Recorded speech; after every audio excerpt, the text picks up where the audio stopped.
My name is Irion Ardwell, and I'm a proud St. Martin. In a few short weeks, our country is going to be heading to the polls to elect 15 new members to Parliament. There's 126 candidates from 9 different political parties that are contesting this election, and I think the entire voting population can benefit from knowing a little bit more about who these candidates are. Over the next few days, I'm going to interview a few new faces and a few political veterans. So join me, St. Martin, and let's talk politics.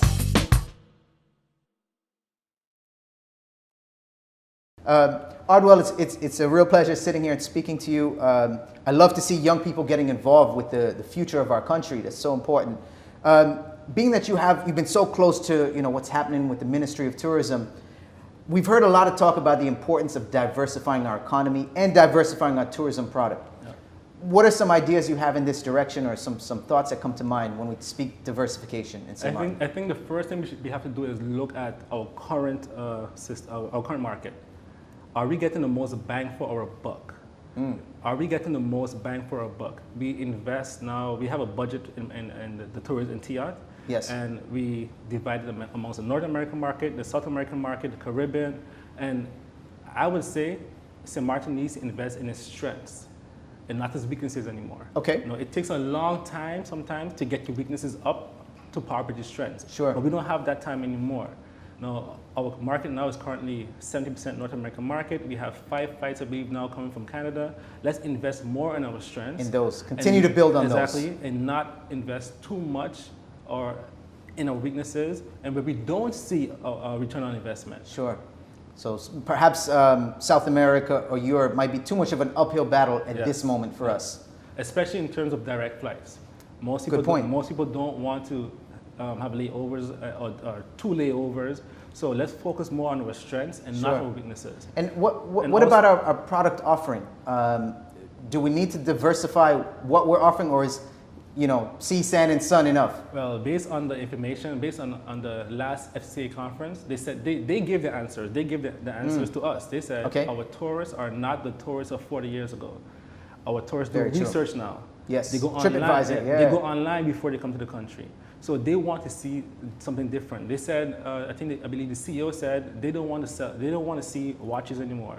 No, you can't sell sea, sand, and sun anymore. So we have to go back and sell culture. Okay. I would like to see us preserving old buildings, having cultural tours, and even though it's criticized a lot, the Rainforest Project, I kind of understand why they did it. Sure. I can see both sides of that scale, definitely. I can see both sides. It's touchy for me because I would love to preserve it, but I understand the idea behind of that. Sure. I also believe we could go in the market of sport tourism. That's why I did Fitness on the Rock. It's proven. That's interesting, yeah. Well, there's a lot of like the Spartan event and the Tough Mudder.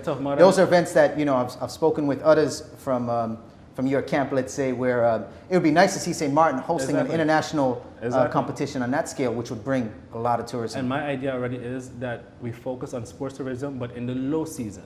Yes. Look, if you have an event for kids come with who?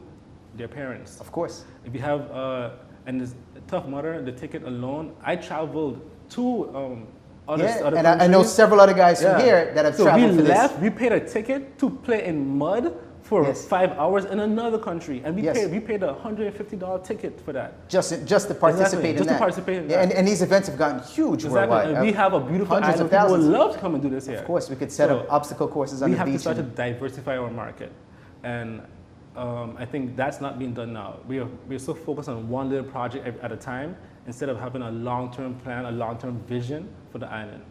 Thank you so much, Ardwell. I know we could go on and on. I would love to exchange some more ideas with you. I wish you the best of luck come September 26th. Again, he's the number 9 candidate on the National Alliance list. He's a first-time candidate filled with passion and energy. Ardwell, in conclusion, I'd love to give you a few moments just to talk directly to the voters and send them your final message. If you want proper representation in Parliament or government, if you want somebody that your kids could look up to, if you want somebody that could represent you abroad, someone that understands finance, that understands the economy, that understands that St. Martin's needs innovative thinkers, if you believe they're being innovative thinkers, then vote for me, Irion Ardwell, National Alliance number 9.